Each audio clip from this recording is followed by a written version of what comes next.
Hello friends, इससे पहली video में हमने Werner's theory of coordination compounds का डिस्कशन किया था।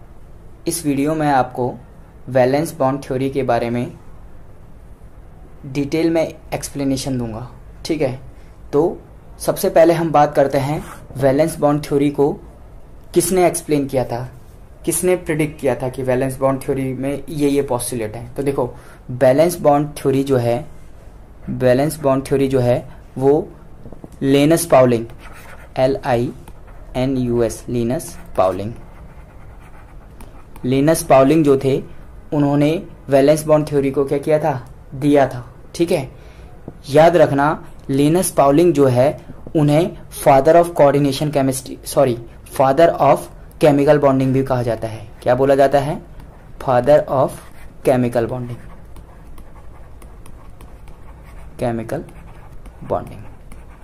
ठीक है। तो जो हमारी वैलेंस बॉन्ड थ्योरी है वो किसने दी थी? लिनस पाउलिंग ने दी थी, जिन्हें फादर ऑफ केमिकल बॉन्डिंग भी कहा जाता है। ठीक है, तो देखो याद रखना सबसे इंपॉर्टेंट चीज जो इस थ्योरी की है, सबसे इंपॉर्टेंट चीज जो कहीं पे लिखा नहीं होगा, इंपॉर्टेंट चीज। ठीक है, नॉर्मल अगर एनसीईआरटी की बात करोगे तो कहीं पे नहीं लिखा होगा this theory is only depends on magnetic movement. क्या बोलूंगा? दिस थ्योरी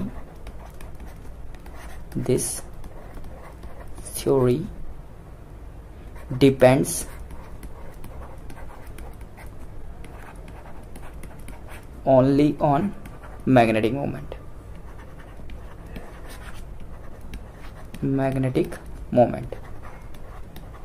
ठीक है भाई, अब किस तरह से डिपेंड करता है ये तो मैं आपको आगे जाके एक्सप्लेन करूंगा। ठीक है, तो वैलेंस बॉन्ड जो थ्योरी थी वो लिनस पाउलिंग जो है उन्होंने प्रेडिक्ट की थी।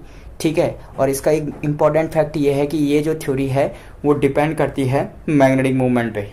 ठीक है, तो इस थ्योरी को मैं आपको पूरी तरह से डिटेल में एक्सप्लेन कराऊंगा। ठीक है, तो सबसे पहले इसके पोस्टुलेट लिखते हैं। ठीक है, इंपॉर्टेंट पॉइंट्स लिखते हैं इसके। क्या लिखते हैं? Important points.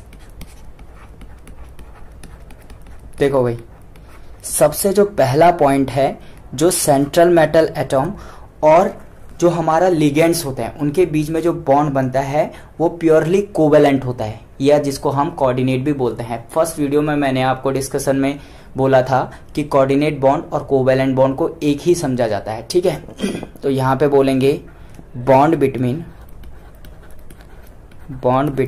CMA, central metal atom, and ligands. कितने भी लिगेंड्स हैं, लिगेंड्स। ठीक है, आर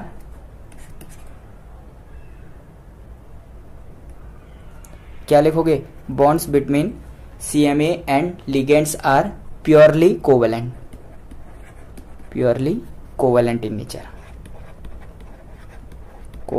इन नेचर। देखो कभी कभी ये भी आता है कि याद रखना CFT ने बताया था कि जो सारे बॉन्ड्स है वो आयनिक इन नेचर होते हैं, और VBT बताता है कि ये जो भी बॉन्ड्स है CMA और लिगेंड्स के बीच में वो हमेशा क्या होता है? प्योरली कोवेलेंट इन नेचर होता है। ठीक है, प्योरली कोवेलेंट इन नेचर, ये पहला पोस्टुलेट है भाई। दूसरा पोस्टुलेट अगर मैं बात करूं, दूसरा पोस्टुलेट क्या है?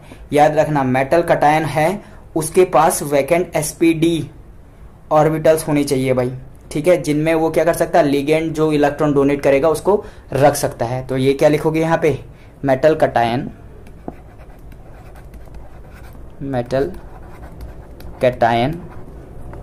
must have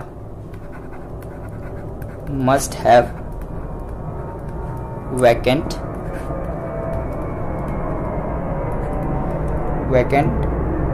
sp_d। ठीक है, क्या? sp_d ऑर्बिटल्स क्या होने चाहिए?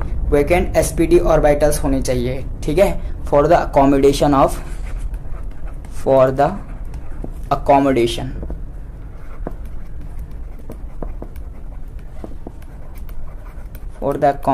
of electrons donated by ligands। ठीक है भाई, याद रखना जो आपके पास सेंट्रल मेटल एटम है उसके पास sp_d ऑर्बिटल्स जो हैं वो कुछ ना कुछ खाली होनी चाहिए, ताकि जो लिगेंड हमारा इलेक्ट्रॉन पेयर डोनेट कर रहा है उसमें वो आ सके।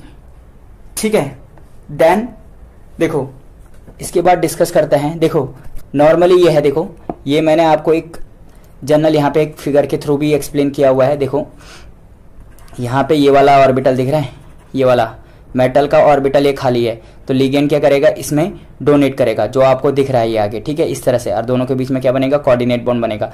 तो इसका मतलब कम से कम हमारे पास जो मेटल है उसके पास चाहे एस ऑर्बिटल है, चाहे पी ऑर्बिटल है या डी ऑर्बिटल है, उसको वो क्या होना चाहिए, कम से कम एक ना एक ऑर्बिटल क्या होना चाहिए, वैकेंट होना चाहिए, ताकि जो लिगेंड इलेक्ट्रॉन डोनेट कर सके वो उसमें आ जाए। ठीक है, देखो आगे पोस्टुलेट बात करते हैं। देखो नेक्स्ट पोस्टुलेट की बात करता हूं, तो देखो वैकेंट ऑर्बिटल ऑफ मेटल जो होते हैं वो क्या करते हैं, हाइब्रिडाइजेशन करते हैं। ठीक है, ताकि वो हाइब्रिड ऑर्बिटल बना सके। तो यहां पर से जो तीसरा पॉइंट है वो मैं क्या लिखूंगा, वो लिखूंगा the vacant orbital of metal cation, the vacant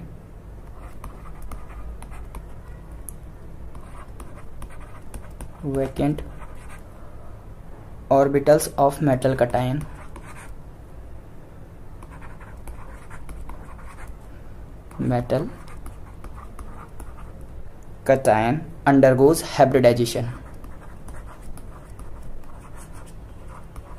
undergoes hybridization, ठीक है, to form hybrid orbital,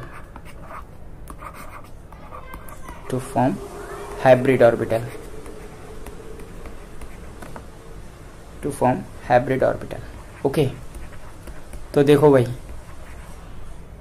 orbitals, तो दूसरा क्या हुआ, देखो दूसरा पॉइंट था कि उसके पास कम से कम क्या होना चाहिए, वैकेंट ऑर्बिटल होने चाहिए। तीसरा क्या है, अब जो वैकेंट ऑर्बिटल्स है वो क्या करेगा, हाइब्रिडाइजेशन करेगा। ठीक है, जब हाइब्रिडाइजेशन होगा, यानी कि हाइब्रिडाइजेशन क्या होता है, इंटरमिक्सिंग ऑफ ऑर्बिटल्स। ठीक है, ताकि एनर्जी का रीडिस्ट्रीब्यूशन हो सके। ठीक है, तो वो क्या बनाता है, हाइब्रिड ऑर्बिटल बनाता है भाई। ठीक है, अब हाइब्रिड ऑर्बिटल भी बन गया। अब जो ये हाइब्रिड ऑर्बिटल है उसमें क्या करता है, लिगेंड अपना क्या करता है, इलेक्ट्रॉन पेयर क्या करता है, डोनेट करता है। ठीक है, तो चौथा पॉइंट क्या है, जो हाइब्रिड ऑर्बिटल है, क्या लिखोगे, the hybrid orbital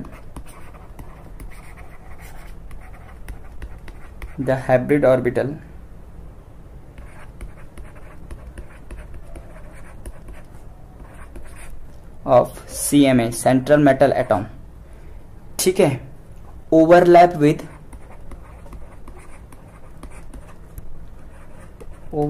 with field atomic orbital of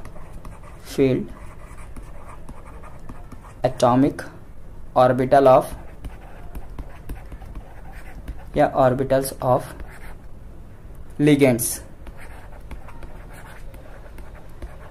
किस चीज के लिए, ताकि वो क्या बना सके, कोऑर्डिनेट बॉन्ड बना सके, टू फॉर्म कोऑर्डिनेट बॉन्ड। ठीक है, तो नेक्स्ट क्या बोला, अब जो हाइब्रिड ऑर्बिटल बना तो वो क्या करेगा, जो लिगेंड है उसके फील्ड ऑर्बिटल के साथ ओवरलैप करेगा, ताकि क्या बन जाए, कोऑर्डिनेट बॉन्ड बन जाए। ठीक है, तो ये मेरे पास क्या है, देखो ये मेरे पास मेटल है। ठीक है, पहले ही बताया था कि मेटल के पास क्या होता है, एम्प्टी ऑर्बिटल्स होते हैं, जो अभी डायग्राम के थ्रू भी मैंने आपको दिखा रखा था। ठीक है, ये जो ऑर्बिटल्स है ये क्या ऑर्बिटल है, हाइब्रिडाइजेशन होगा और बाद में ये ऑर्बिटल हाइब्रिड ऑर्बिटल बन जाएंगे। ये इसको क्या बोलते हैं, हाइब्रिड ऑर्बिटल, ये बोल दिया। ठीक है, अब ये जो हाइब्रिड ऑर्बिटल है, अब जो लिगेंड है, लिगेंड का तो कंप्लीटली फील्ड ऑर्बिटल है भाई ये वाला, ये इसको क्या करेगा, अपना इलेक्ट्रॉन पेयर क्या करेगा, डोनेट करेगा। यानी कि इन दोनों के बीच में क्या होगा भाई, ओवरलैप होगा। क्या होगा, ओवरलैप होगा भाई। ठीक है, जब ये ओवरलैप करेंगे तो ओवरलैप करके ये क्या बना देंगे, ये आपका मेटल है, ये आपका लिगेंड है। ठीक है, और ये दोनों क्या करेंगे, ओवरलैप करेंगे। इस तरह से दोनों के बीच में ऑर्बिटल्स का ओवरलैप हुआ और दोनों का इलेक्ट्रॉन है। ठीक है, तो इनके बीच में जो बॉन्ड बना, इन शॉर्ट हम इसको ये भी लिख सकते हैं, मेटल और लिगेंड, या बहुत सारे लोग इसको इस तरह से भी लिख सकते हैं, मेटल इसने इसको डोनेट किया या लिगेंड। तो ये वाला जो बॉन्ड है वो प्योरली कोवेलेंट या कोऑर्डिनेट बॉन्ड होता है भाई, कोवेलेंट या तुम उसको क्या भी बोल सकते हो, कोऑर्डिनेट बॉन्ड।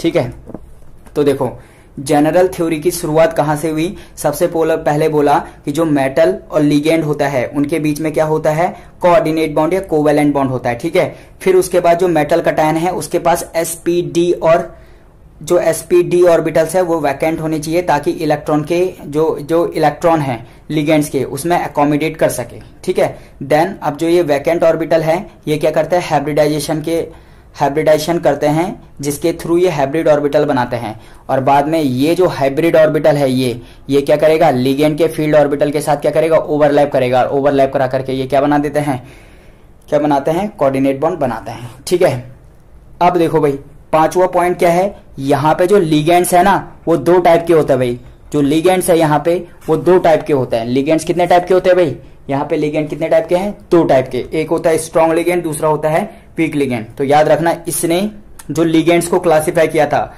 वो दो टाइप से क्लासिफाई किया था। तो यहां पे लिखेंगे ligands are classified,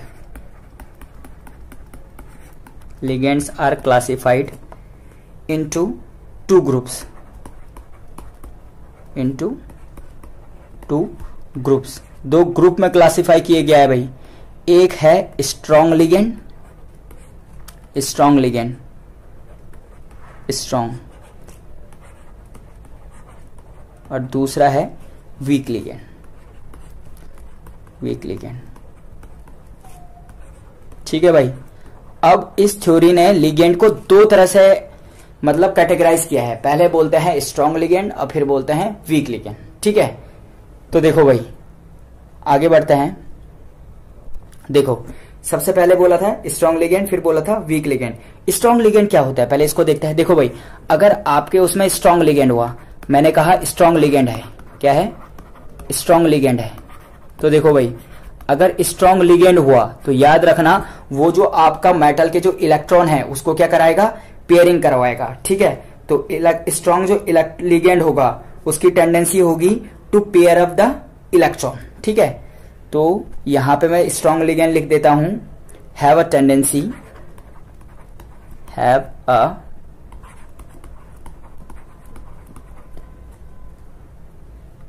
a tendency to pair up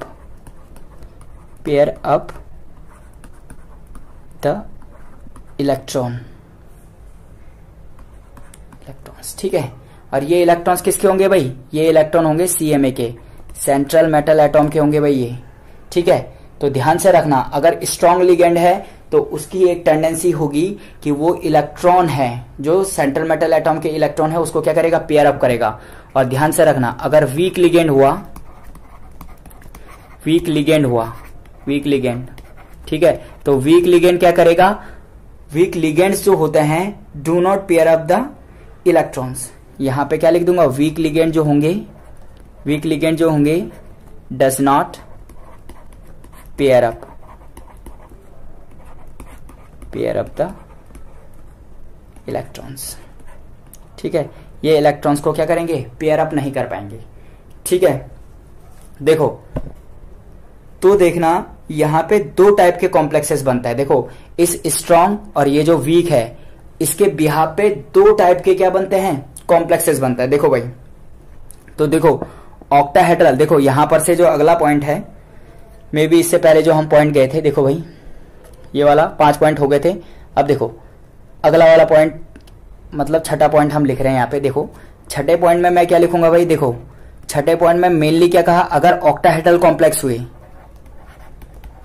octahedral complexes हुए, ठीक है, ऑक्टाहेड्रल कॉम्प्लेक्स हुआ भाई, तो ऑक्टाहेड्रल कॉम्प्लेक्स होगा तो दो टाइप से हाइब्रिडाइजेशन दिखाएगा।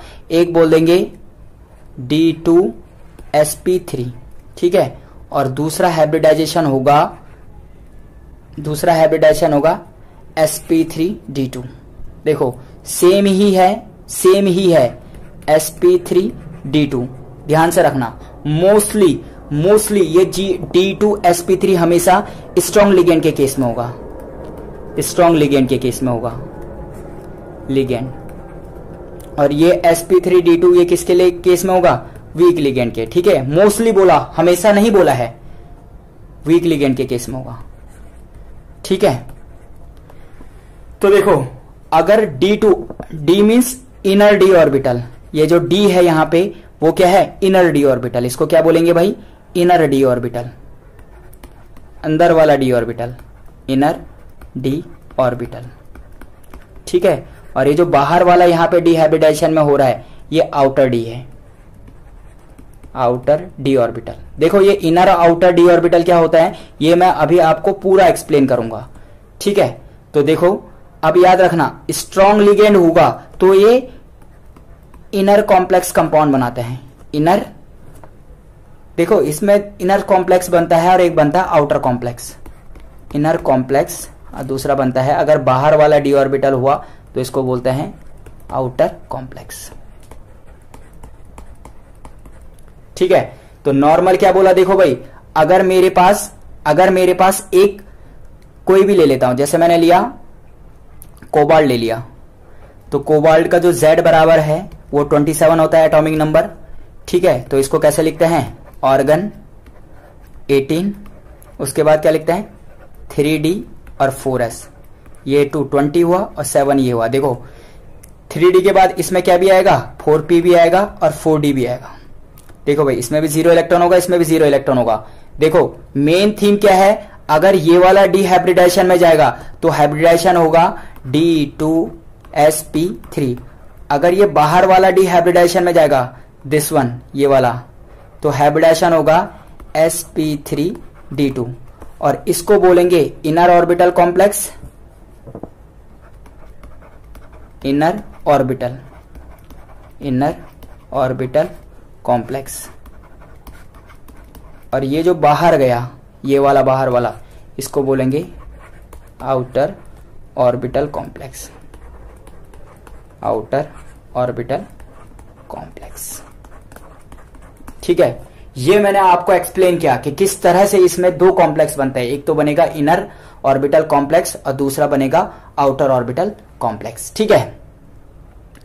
देखो आगे डिस्कस करते हैं। देखो ये तो ऑक्टाहेड्रल कॉम्प्लेक्सेस थे भाई, कॉम्प्लेक्सेस ऑक्टाहेड्रल ही नहीं होते हैं, और भी कॉम्प्लेक्सेस होते हैं। देखो तो ऑक्टाहेड्रल के बाद मैं बात करूंगा फॉर टेट्राहेड्रल। कोऑर्डिनेशन नंबर 4 किसमें होता है, टेट्राहेड्रल होता है या तो स्क्वायर प्लेनर होता है। तो ये इसको लेकर क्या बोलूंगा, for tetrahedral TD and square planar complexes, square planar complexes, for square planar complexes, square planar complexes. देखो भाई नॉर्मल देखना, देखो टेट्राहेड्रल के केस में दो हाइब्रिडाइजेशन पाए जाएंगे, या तो sp3 होगा और या तो sd3 होगा ठीक है, ये दो ही हाइब्रिडाइजेशन होंगे, ये दो ही हाइब्रिडाइजेशन यहां पे होंगे, ठीक है। लेकिन अगर स्क्वायर प्लेनर होगा, sp लिख देता हूं, स्क्वायर प्लेनर होगा, तो स्क्वायर प्लेनर के केस में जो हाइब्रिडाइजेशन होगा वो होता है dsp2 और एक और हाइब्रिडाइजेशन होता है sp2d। ओके वेट, हाँ ये होता है sp2d। क्या होता है, sp2d। देखो ये बहुत रियरली पाया जाता है, ये मैं आपको बताऊंगा, ये बहुत इंपॉर्टेंट है ये चीज। देखो 12th क्लास में या 11th क्लास में ये बहुत नई चीज है भाई, ये वाली चीज ये जेई और नीट के लिए बहुत इंपॉर्टेंट हो जाता है। ये दोनों के दोनों जो है ये हाइब्रिडाइजेशन, तुम चाहे जेई बोलो चाहे नीट बोलो भाई, नीट यहाँ पे बहुत इंपॉर्टेंट टॉपिक बन जाता है भाई कि sd3 हाइब्रिडाइजेशन में किस तरह से टेट्राहेड्रल ज्योमेट्री बन जाएगी, ठीक है। ये हुआ हमारा अगला पॉइंट। कितने हो गए थे देख लेते हैं। देखो कितने पॉइंट हो गए थे इससे पहले वाले में, 6 पॉइंट हो गए थे ऑक्टाहेड्रल कॉम्प्लेक्स के साथ, ठीक है। देन देखो टेट्राहेड्रल कॉम्प्लेक्स के साथ इसको 7th वाला पॉइंट बना लेते हैं, 7th पॉइंट बना लेते हैं। देखो 8th पॉइंट में आपको और एक्सप्लेन करता हूं। देखो इसने बोला जिस कॉम्प्लेक्स के पास ओनली पेयर इलेक्ट्रॉन होंगे, पेयर्ड इलेक्ट्रॉन होंगे, समझ में, वो क्या होंगे, डायमैग्नेटिक होंगे। तो मैं क्या लिख देता हूं,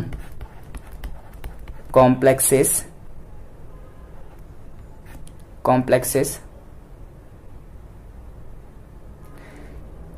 having only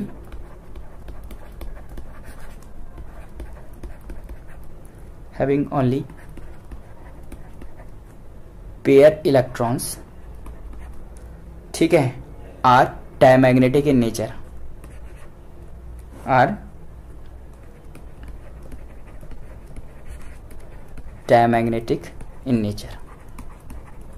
ठीक है, वो क्या होता है, डायमैग्नेटिक इन नेचर होता है। जिन कॉम्प्लेक्सेस के पास पेयर इलेक्ट्रॉन होता है, पेयर का मतलब इस टाइप से इलेक्ट्रॉन पेयर में पाए जाते हैं, ठीक है, तो ये हमेशा क्या होंगे, डायमैग्नेटिक होते हैं। क्या होते हैं, डायमैग्नेटिक, ठीक है, डायमैग्नेटिक। देखो भाई 9वां पॉइंट क्या है, ये बहुत इंपॉर्टेंट पॉइंट है भाई। 9वां पॉइंट, अगर अनपेयर्ड इलेक्ट्रॉन हुए, समझ में आया, तो मैं क्या बोलूंगा, कॉम्प्लेक्सेस हैविंग वन और मोर, चाहे एक है या एक से ज्यादा है, वन और मोर अनपेयर्ड इलेक्ट्रॉन या इलेक्ट्रॉन्स, ठीक है, are paramagnetic in nature, paramagnetic in nature, ठीक है भाई।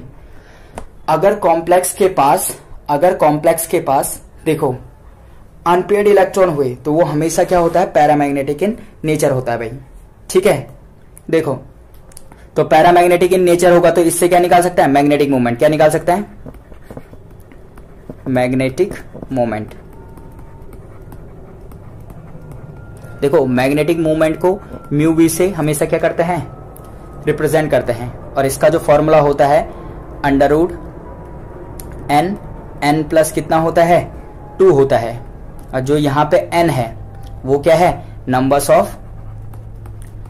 Number of unpaired electron. देखो भाई यहां पे जो ये मैग्नेटिक मोमेंट है वो केवल किसकी वैल्यू से आ रहा है, स्पिन ऑनली वैल्यू से आ रहा है, ठीक है। ये जो म्यू बी है यहाँ पे, ये वाला, ये जो म्यू बी बोल रखा है, तो ये म्यू बी किस चीज से आ रहा है, केवल ये जो फॉर्मूला है ये स्पिन ऑनली वैल्यू देता है, स्पिन ऑनली मैग्नेटिक मोमेंट,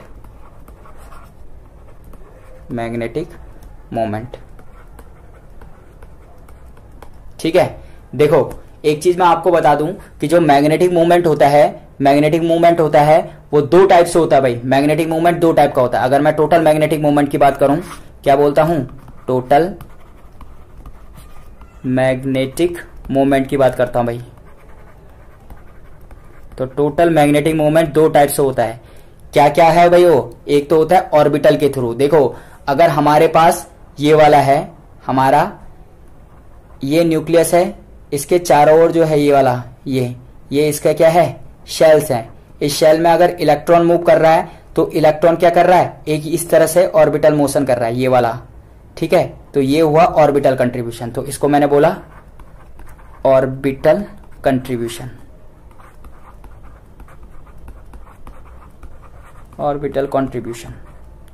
ठीक है, ऑर्बिटल कंट्रीब्यूशन जो ऑर्बिटल मोशन से आया। और दूसरा क्या कर रहा है, ये ऑर्बिटल मोशन तो कर ही रहा है लेकिन अपने चारों ओर जैसे इस तरह से स्पिन भी कर रहा है, तो दूसरा कंट्रीब्यूशन किसकी तरह आता है, स्पिन मैग्नेटिक मोमेंट। क्या आता है, स्पिन मैग्नेटिक मोमेंट। देखो भाई ऑर्बिटल कंट्रीब्यूशन हम निकाल नहीं सकते हैं, हम नॉर्मल क्या बोलेंगे कि अच्छा इसमें ऑर्बिटल कंट्रीब्यूशन है, पता लगाया जा सकता है। मैं इसके लिए आपके लिए एक सेपरेट वीडियो बनाऊंगा कि किस तरह से ऑर्बिटल कंट्रीब्यूशन का पता लगाते हैं, कि इसमें किस तरह से मतलब किसी भी जो हमारा एटम है उसमें जो मैग्नेटिक मूवमेंट आ रहा है वो ऑर्बिटल कंट्रीब्यूशन से है या स्पिन कंट्रीब्यूशन से है, इसके लिए मैं एक सेपरेट वीडियो आपको बना दूंगा। ठीक है, तो यहाँ पे बस आपको ये याद रखना है, टोटल जो मैग्नेटिक मूवमेंट है वो ऑर्बिटल कंट्रीब्यूशन से आता है, दूसरा स्पिन मैग्नेटिक मूवमेंट यानी कि स्पिन मतलब जो हमारे पास इलेक्ट्रॉन है उसका जो स्पिन मूवमेंट है उसके कारण आता है। ठीक है, तो स्पिन वाला बताया था मैंने आपको फॉर्मूला, म्यू स्पिन जो है, म्यू स्पिन क्या था भाई, ये बताया था अंडर रूट n प्लस 2। ठीक है, और याद रखना यहां पे जो ये पीछे यूनिट लगी है bm, ये यूनिट है इसकी। ठीक है, इसको क्या बोलते हैं, बोहर मैग्नेटॉन, याद रखना इसे, बोहर मैग्नेटॉन, बोहर मैग्नेट्रॉन। देखो फिजिक्स में आप लोगों ने पढ़ा होगा, इसकी वैल्यू एग्जैक्टली फिक्स होती है 9.27 इंटू 10 की पावर माइनस 24। ठीक है, 24 जूल टेस्ला इनवर्स। देखो भाई, तो जो मैग्नेटिक मूवमेंट का जो यूनिट है वो क्या है, बोहर मैग्नेटॉन है। देखो भाई, बहुत सारे लोग मुझे पता है जो नीट की तैयारी कर रहे हैं वो बायो वाले भी हैं, तो उनके लिए मैं एक ट्रिक बता देता हूं। देखो, अगर number of unpaired electron, number of unpaired electron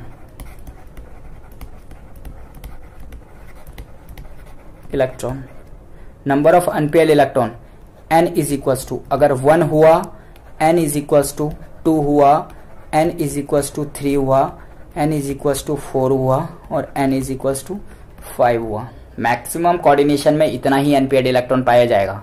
ठीक है, लेकिन f ऑर्बिटल अगर होगा मींस f ब्लॉक एलिमेंट होंगे तो उसमें 6 7 भी हो सकता है। देखो भाई, तो फॉर्मूला क्या लगेगा, अंडर रूट n, 1 की जगह 1 आ जाएगा, 1 प्लस कितना आएगा 2, देख लेते हैं, इसमें देख लेंगे ये कितना आएगा 2, अरे कितना आएगा 2 प्लस 2, देन कितना आएगा 3 प्लस 2, ये आएगा अंडर रूट 4 और 4 प्लस 2, ये आएगा अंडर रूट 5 और 5 प्लस 2। तो देखो भाई, यहां पर से इसकी वैल्यू मैं एग्जैक्टली लिख देता हूं। देखो इनकी वैल्यूज कितनी आई हैं, देखो पहले वाला आएगा अंडर रूट 3, दूसरा वाला आएगा 2 और 2 4, और 4 से 2 से मल्टीप्लाई कर दे कितना आया 8, तीसरा वाला कितना होगा 3 2 5 से 15 15, देन 4 प्लस 2 कितना हो गया 6, यानी कि कितना हो गया 24, 5 to 7 5 कितना आ जाएगा 35। देखो आपको ये वैल्यूज थोड़ा याद करनी पड़ेगी, 1.73 bm। ठीक है, ये वाला कितना हो जाएगा 2.83 bm, ये कितना हो जाएगा 3.87 bm, अगला कितना हो जाएगा 4.90 bm बोहर मैग्नेटॉन, और लास्ट वन कितना हो जाएगा 5.92 bm बोहर मैग्नेटॉन। ठीक है, तो आपको एग्जैक्टली रखना है कि अगर 1 है तो 1 के साथ क्या होगा 1.73, अगर भाई 2 है तो 2 में कितना आ जाएगा 2.83 है, अगर 3 है तो कितना आ जाएगा 3.87 है भाई, अगर 4 अनपेयर्ड इलेक्ट्रॉन है तो कितना हो जाएगा 4.90, और अगर 5 है तो इसमें कितना आ जाएगा 5.92 bm आएगा। ठीक है, जो bm है वो बोहर मैग्नेटॉन है, वो मैग्नेटिक मूवमेंट की क्या है यूनिट है। ठीक है, तो ये पूरी थ्योरी मैंने आपको क्या करा दी है, एक्सप्लेन करा दी है कि किस तरह से ये बैलेंस बॉन्ड थ्योरी क्या क्या चीजें, क्या क्या पोस्टुलेट क्या करती है, बताती है आपको क्या इंपॉर्टेंट पॉइंट्स है। ठीक है, तो एक बार फटाक से एक बार रिकॉल कर लेते हैं। सबसे पहले हमने क्या बोला था, मेटल और लिगेंड के बीच में जो बॉन्ड होता है वो कोवेलेंट होता है। सेकंड क्या होता है, जो मेटल होता है उसमें sp_d जो वैकेंट ऑर्बिटल्स होते हैं, देन ये वैकेंट ऑर्बिटल क्या करता है हाइब्रिडाइजेशन करते हैं, और हाइब्रिडाइजेशन के कारण क्या बनता है हाइब्रिड ऑर्बिटल बनता है। अभी हाइब्रिड ऑर्बिटल क्या बनते हैं, हाइब्रिड ऑर्बिटल क्या करते हैं लिगेंड के ऑर्बिटल्स के साथ क्या करते हैं भाई ओवरलैप करते हैं, ओवरलैप करके कोऑर्डिनेट बॉन्ड बनाते हैं। देन लिगेंड को 2 टाइप से क्लासिफाई किया गया है, पहला लिगेंड जो है वो स्ट्रॉन्ग लिगेंड है, फिर उसके बाद क्या है दूसरा वीक लिगेंड है। स्ट्रॉन्ग लिगेंड क्या कराता है पेयरिंग, वीक लिगेंड क्या कराता है पेयरिंग नहीं करा पाता है। ठीक है, ऑक्टाहेड्रल होगा तो हाइब्रिडाइजेशन D2sp3 होगा या sp3d2 होगा। अगर ऑक्टाहेड्रल कॉम्प्लेक्सेस में तो ये बता दिया, अगर टेट्राहेड्रल होगा तो sp3 और sd3 होगा। स्क्वायर प्लेनर होगा तो dsp2 हाइब्रिडेशन होगा या sp2d हाइब्रिडेशन होगा। ठीक है, अगर किसी कॉम्प्लेक्स में मैंने आपको बताया था कि अगर पेयर्ड इलेक्ट्रॉन है तो वो डायमैग्नेटिक होगा, और अगर अनपेयर्ड इलेक्ट्रॉन है तो वो हमेशा क्या होगा, पैरामैग्नेटिक होगा। और पैरामैग्नेटिक होगा तो उसका म्यू भी हम इस फॉर्मूले से निकाल सकते हैं, √n+2। ठीक है, तो पूरी थ्योरी मैंने आपको बहुत अच्छी तरह से क्या करवाई है, एक्सप्लेन करा दी है। ठीक है, अब मैं इसका एक क्या करा लेता हूं, एक एग्जाम्पल करवा देता हूं, देन हम इसको क्या करते हैं, रैप अप करते हैं। ठीक है, तो देखो भाई एक क्वेश्चन कर लेते हैं हम, एक एग्जाम्पल कर लेता हूं। देखो इसमें एक कॉम्प्लेक्स है, देखो बहुत आराम से समझना, पूरी थ्योरी बहुत आसानी से समझ में आ जाएगी। कोबाल्ट है COF6 और -3। ठीक है, ये है, इसमें आपको क्या निकालना है भाई, देखो इसमें गिवन है। देखो मैंने बोला था ये जो थ्योरी है ये मैग्नेटिक मूवमेंट वैल्यू पे डिपेंड कर रही है, तो इसका जो मैग्नेटिक मूवमेंट है ये टोटल मैग्नेटिक मूवमेंट होगा भाई, ये टोटल मैग्नेटिक मूवमेंट होगा म्यू इज इक्वल टू, इसमें ऑर्बिटल कंट्रीब्यूशन भी होगा और स्पिन भी होगा, 4.9 बोहर मैग्नेटॉन। ठीक है, अब जो इसमें निकालना है, इसमें फाइंड करना है, वो मैं आपके लिए लिख देता हूं यहाँ पे। फाइंड क्या करना है, सबसे पहले इसका स्पिन ओनली मैग्नेटिक मूवमेंट निकालना है, spin only magnetic movement. Then उसके बाद जाकर के क्या निकालना है, इसके बाद इसका हाइब्रिडाइजेशन निकालना है कि इसमें क्या हाइब्रिडाइजेशन है, हाइब्रिडाइजेशन निकालना है। देन उसके बाद क्या निकालना है भाई, हाइब्रिडाइजेशन निकाल दिया, उसके बाद इसकी ज्योमेट्री निकालनी है। इसकी ज्योमेट्री क्या है, ज्योमेट्री निकालनी है, और ज्योमेट्री के बाद टाइप्स ऑफ कॉम्प्लेक्सेस, इनर है या आउटर है, टाइप्स ऑफ कॉम्प्लेक्सेस लिख देता हूं। ठीक है, तो देखो इतनी चीजें आपको क्या करनी है, फाइंड करनी है। तो देखो सबसे पहले मैं ले लेता हूं कॉम्प्लेक्स COF6-3 और निकाल देता हूं ऑक्सीडेशन नंबर। जिसका ऑक्सीडेशन नंबर निकालना है उसको क्या कंसीडर करेंगे भाई, X। फ्लोरीन है तो कितना चार्ज होता है, बहुत पहले से क्या था, -1 इंटू कितना आएगा 6 इज इक्वल टू कितना आएगा -3, तो X इज इक्वल टू कितना आएगा +3। तो कोबाल्ट पे जो चार्ज है वो कौन सा चार्ज है, +3 चार्ज है। देखो भाई फिर क्या किया है, देखो कोबाल्ट जो हमारे पास CO है उसका Z बराबर कितना होता है, 27। अभी बताया था इसका इलेक्ट्रॉनिक कॉन्फ़िगरेशन कैसे लिखते हैं, ये लिखते हैं ऑर्गन 18 और 3D और 4s। तो ये कितना हो गया 2 और ये कितना हो गया 7। देखो लेकिन यहाँ पे कोबाल्ट कौन से ऑक्सीडेशन स्टेट में है, +3 ऑक्सीडेशन स्टेट में है।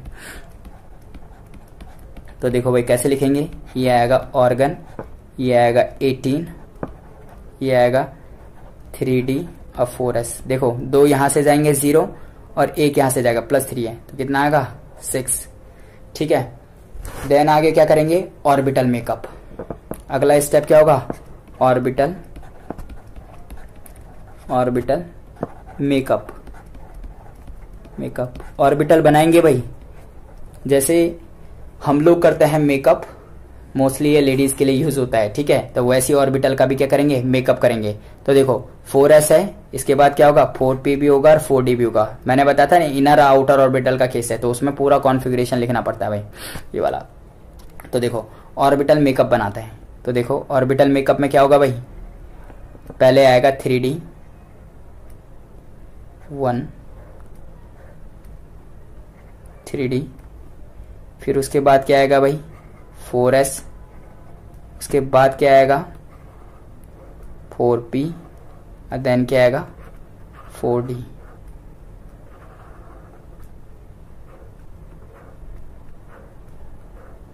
देखो ठीक है, और p में कितने हैं 3। तो देखो भाई क्या है ये, यहाँ पे है 3D, ये क्या है 4s, ये क्या है 4p और ये क्या है 4d। देखो इसमें कितना है 6। तो देखो इलेक्ट्रॉनिक कैसे बढ़ता है 1 2 3 4 ये 5 और एक ये कितना हो गया 6 हो गया। ठीक है, तो 6 इलेक्ट्रॉन हुए, इस तरह से मेकअप किया। देन मेकअप के बाद नया क्या बताया था, देखो भाई मेकअप के बाद नया क्या बताया था, देखो फिर जो वैकेंट ऑर्बिटल्स है वो क्या करेंगे, हाइब्रिडाइजेशन के अलोंग जाएंगे। ठीक है, तो ये क्या, उसके बाद मैं कौन सा स्टेप लिखता हूं, हाइब्रिडाइजेशन।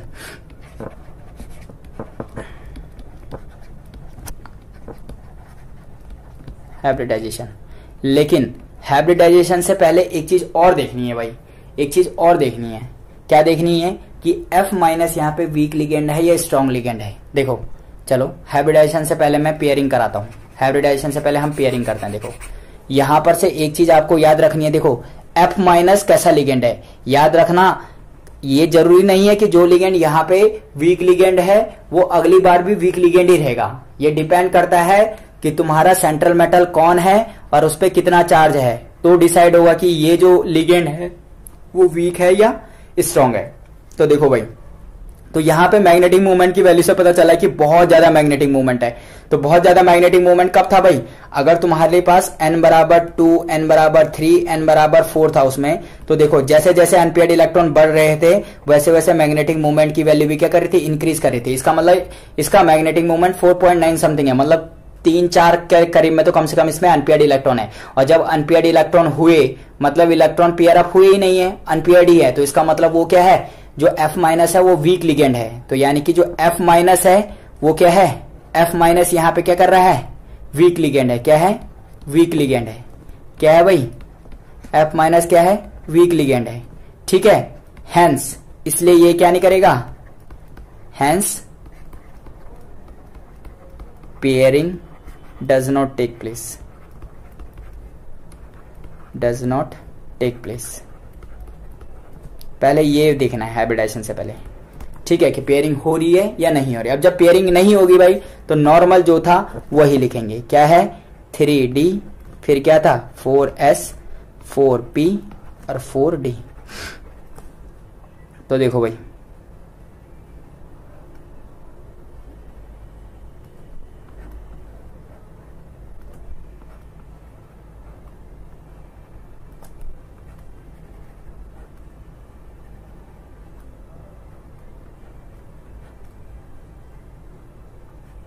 देखो में 3 है, यहाँ पे कितना है 1 2 3 4।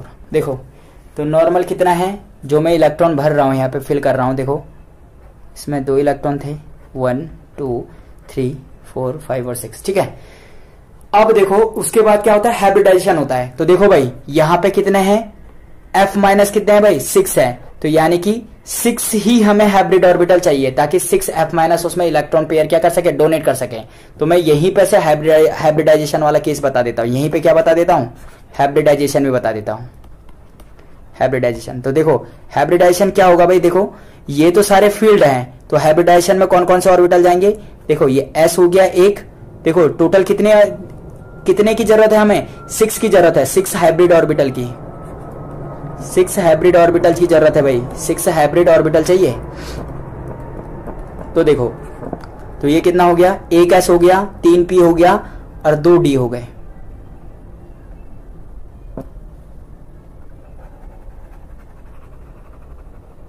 तो ये जो ऑर्बिटल बना, देखो अब ये जो सिंगल ऑर्बिटल है, ये वाला S वाला जो ऑर्बिटल है, तो ध्यान से रखना इस ऑर्बिटल को तुम क्या नहीं बोल सकते हो कि S ऑर्बिटल है। अब ये क्या हो गया, DsP2 हाइब्रिड ऑर्बिटल बन गया,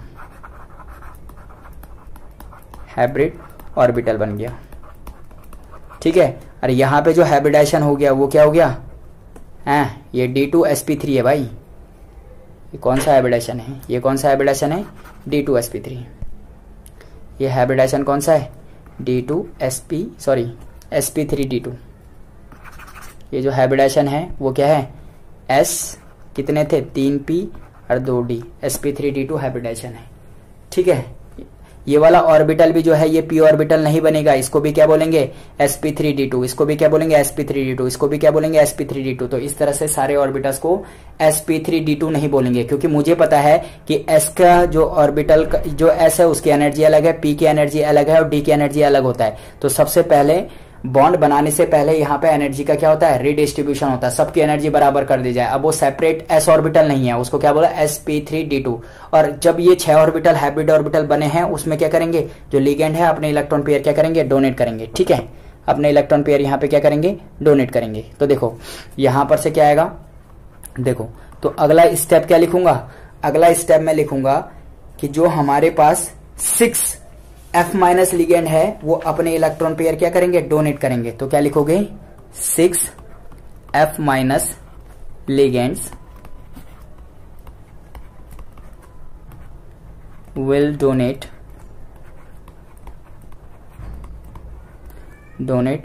6 electron pair to hybrid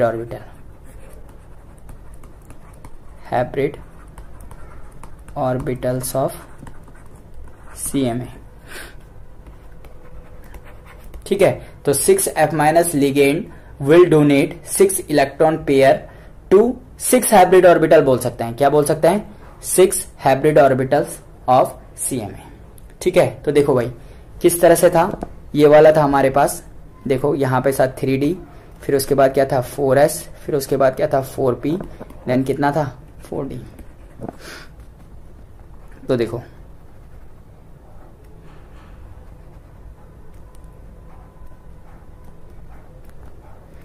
S कितना है भाई 1, और P में कितना है 3, और इसमें कितना है 5।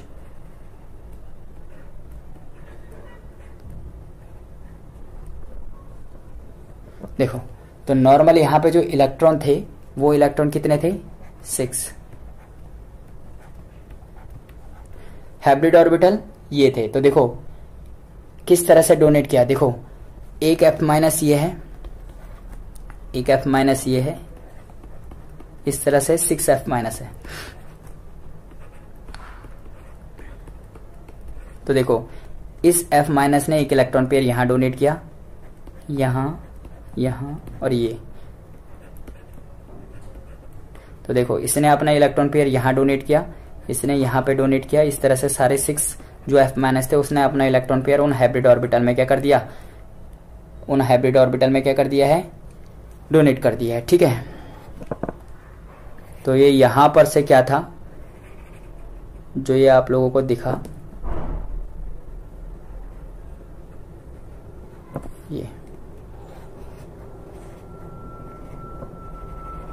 ये वाला, तो ये क्या बन गया भाई, COF6-3।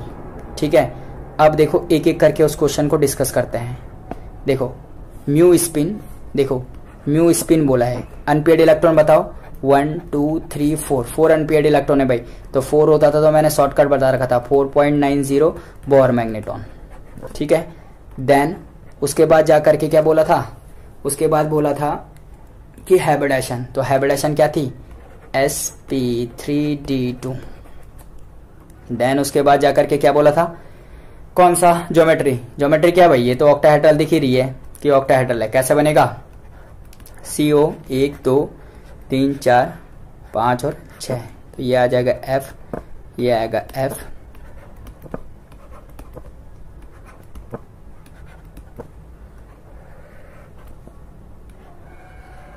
ये।